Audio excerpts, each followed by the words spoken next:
Essa PEC chegou a ser discutida em plenário, mas não houve consenso. As divergências já foram superadas? É possível votar hoje ou amanhã? Não houve discussão alguma. O que houve foi que os deputados federais que apoiam a reinserção da matéria na ordem do dia, de onde não poderia regimentalmente ter saído, porque estava em pleno processo de votação, apresentaram ao presidente de exercício, o deputado Marco Maia, um requerimento para essa finalidade com 321 assinaturas. Portanto, um quórum maior que o necessário para a aprovação de PEC, e é um número até certo ponto simbólico. Aparentemente, atendendo ao requerimento, o deputado Marco Maia colocou a matéria na ordem do dia, numa sessão extraordinária, porque havia MPs sendo votadas na sessão ordinária. Mas também colocou uma medida provisória, como primeiro item daquela extraordinária, o que não seria necessário. E acontece que essa medida provisória, sabia-se, o próprio governo sabia, tinha um relatório de 120 páginas para ser lido. Foi tão duro para a deputada relatora que ela teve de pedir até para se sentar e nem tinha mais voz. E, evidentemente, o horário todo, a faixa horária toda da sessão extraordinária foi consumida na leitura. Ou seja, a PEC foi colocada para não ser votada. É preciso que se diga isso com todas as letras. Fala-se de um acordo, mas não apresenta o governo que vem bloqueando o prosseguimento da votação da PEC, acordo algum, acordo que possa ser razoável e regimental. O que mostram como acordo é simplesmente o seguinte: vocês que defendem a PEC 300 abram mão do valor do piso no corpo da Constituição, está lá de fato como uma disposição transitória, e aí nós vamos estudar o seu caso. Quem sabe em 90 ou 180 dias nós apresentemos uma lei para o estabelecimento do piso, mas não dizem quais serão os termos dessa lei, não dizem qual será o piso que o governo apresentar, o Poder Executivo apresentará nessa lei. Isso não é negociação, não é na minha cartilha e certamente não é na cartilha, por exemplo, das grandes centrais sindicais brasileiras como a CUT e a Força Sindical. Nós continuamos a lutar pela aprovação da PEC, nós continuamos a requerer, exigir que ela retorne à ordem do dia, porque é antirregimental eliminar da ordem do dia, retirar da ordem do dia uma matéria em pleno processo de votação. Ela foi votada no seu texto básico em primeiro turno. Havia 5 destaques. O primeiro destaque foi votado e, a partir daí, simplesmente foi paralisada a votação da matéria. Isso não poderia ter acontecido. O correto, o que é? Votar a matéria, completar o processo de votação em primeiro turno e aproveitar o interregno regimental de 5 sessões para, se o governo assim entende, apresentar uma proposta de negociação, seja ela regimental, seja ela factível num grande acordo. Isso pode ser feito sem trauma, sem problema algum, sem crise para a Câmara dos Deputados. E não é feito pela posição empedernida da liderança do governo. Agora, deputado Paz de Lira, toda semana o Colégio de Líderes se reúne para decidir a pauta da semana no plenário.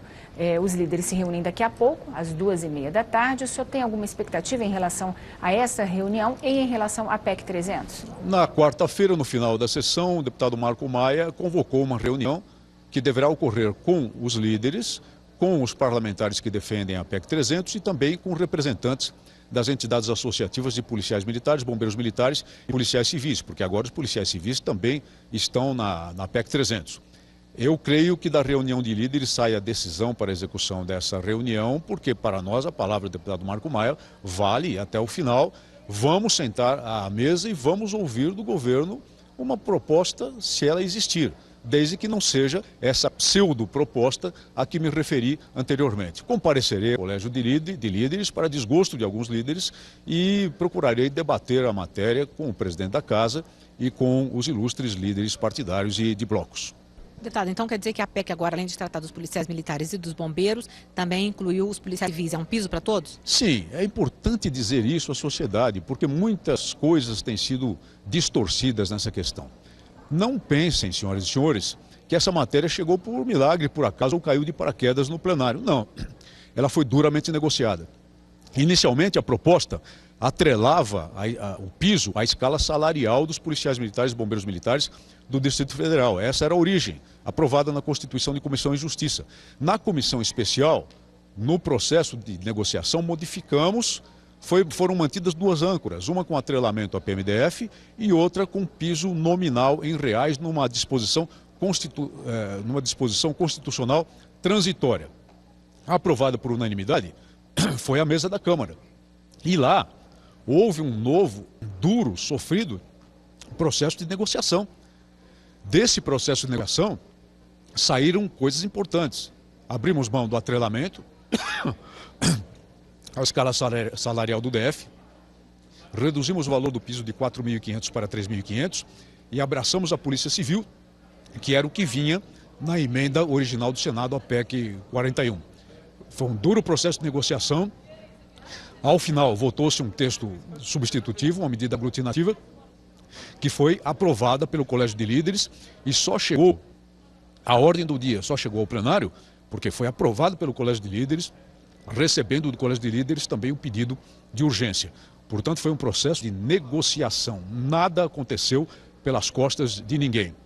E, surpreendentemente, votado aquele texto que foi fruto de um grande processo de negociação, à última hora e, de repente, o governo despacha uma ordem para que a votação não prossiga, despacha uma ordem para impedir a continuidade do processo político normal. Isso é inaceitável, é impensável e é antirregimental. E nós queremos é vencer esse bloqueio para permitir a votação, reintegrando a ordem regimental na Câmara dos Deputados e permitindo que os parlamentares votem.